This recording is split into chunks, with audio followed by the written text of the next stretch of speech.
And welcome to Hannity this Friday night. We open with a question tonight. Are you better off than you were 2 years ago? Because in 4 days, you'll have a critical opportunity to answer that question at the ballot box. Now, only you can check Joe Biden and the radical Democratic Socialist Party.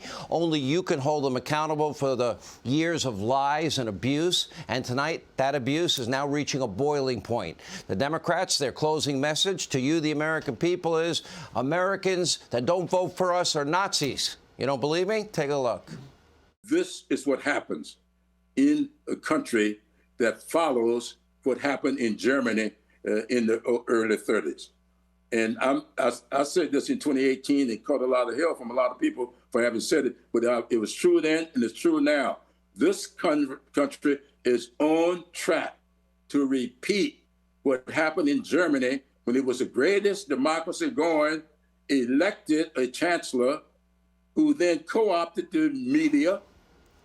All right, you see what's happening here, devoid of anything positive at all that they can run on. Democrats, they're now attempting to gin up fear by dehumanizing half the country. Now, this week alone, they compared, Republican suburban women to roaches. They compared conservatives to Nazis. They accused us of plotting to overthrow democracy. They said that America's streets will run red with blood if Republicans get elected. We're not exaggerating. We report, you decide.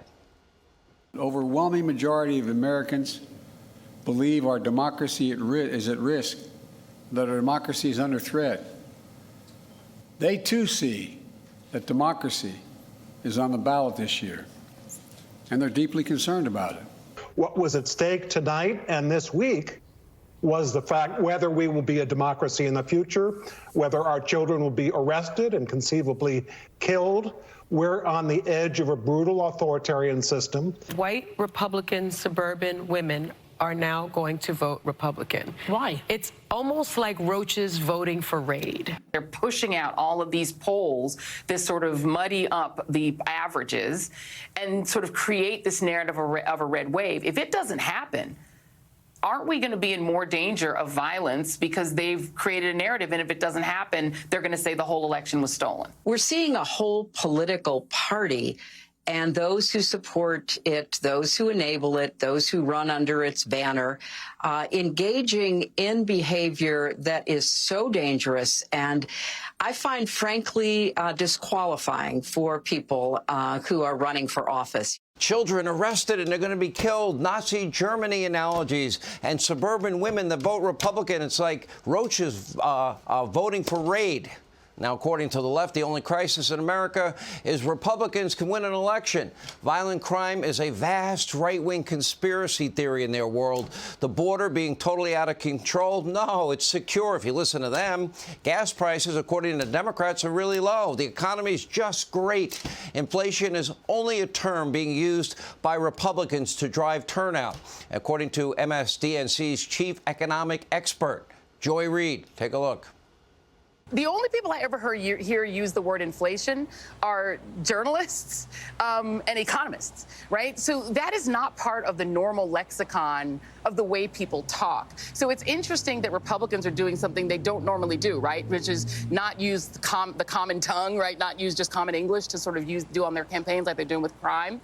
But what they've done is they've taught people the word inflation, right? Yeah. Most people who would have never used that word ever in their lives are using it now because they've been taught it.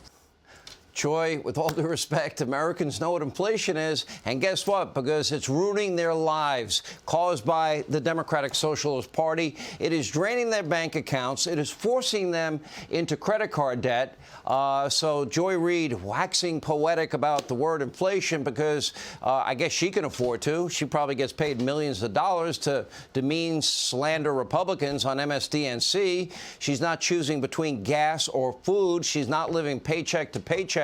Now 70% of the country is, and unfortunately, top Democrats, they obviously don't care. They probably don't even know that 2/3 of the country plus are living paycheck to paycheck. People are not making ends meet. They are totally detached in the media mob from reality. Their agenda is radical. Their policies are insane.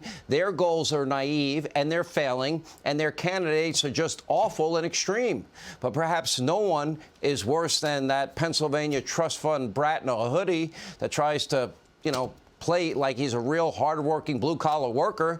He's a trust fund brat in a hoodie, pretends that he's a working man. It's basically a Halloween costume all year round, every year. Fetterman's never had a real job in his life until he became a part-time mayor of a small town of Braddock, Pennsylvania. And like many other Democrats running this year, Fetterman is a devout radical socialist. This guy will destroy Pennsylvania's economy with his moratorium on fracking. He wants to defund the police. He is the single biggest supporter of convicted murderers ever to run for the U.S. Senate. He wants to empty all prisons in Pennsylvania, nationalize private industry, punish job creators, something he wouldn't know about because he's never had a job, make Pennsylvania a sanctuary state, make you, the taxpayers in Pennsylvania, pay for free heroin-safe injection sites. Unfortunately, Fetterman also recently suffered a debilitating stroke and now has severe damage. But let's be clear. Fetterman is not qualified to serve for a variety of reasons. But according to the left, a vote for Fetterman is, well, against Fetterman is an act of violence against him. Like what? Now, according to Democrats, you are voting to overthrow democracy. By voting for someone more qualified, they will call you a fascist for voting. Evil, sexist, racist, xenophobic, fascist, enemies of the state. You want dirty air. You want dirty water. You're plotting and planning and scheming to take away Social Security and Medicare, although not a single Republican has ever said it, and none of them will ever do it. And yet, at the very same time, they're accusing, well, those on the right of spewing destructive rhetoric that is causing political violence. Now, of course, they're totally ignoring GOP House candidate Pat Harrigan. He's going to join us in a minute. His family home, take a look, that's a bullet hole, was just shot up while his children were sleeping inside. But again, Democrats, the media mob, they're not covering this story. They don't seem to care. For them, everything is only about narrative. If it doesn't fit their political agenda, if it doesn't fit that narrative, it doesn't exist, and they ignore it.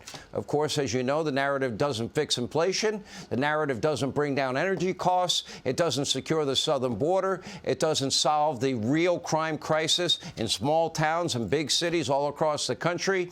And it certainly doesn't bring any of us together. The Democratic Party has failed this country on a spectacular level. They have lied to our faces, and they need to be held accountable, and you can fire them next Tuesday. Hey, Sean Hannity here. Hey, click here to subscribe to Fox News YouTube page and catch our hottest interviews and most compelling analysis. You will not get it anywhere else.